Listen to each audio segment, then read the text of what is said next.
Ito po yung project namin na conveyor at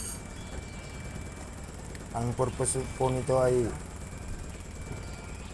mapapagaan yung trabaho at kunti na lang yung manpower na magano, hindi na aakyat dun sa mga drum ng blower at ibubus na lang po dito sa baba. Ito po yung part 1 ng video na po. Pwedeng po dun sa tatas na yung conveyor yung mga seeds na binuhos sa ground at ibubus na sa drum saka ibublower. Yan, pag na-blower na po, malinis na po yan.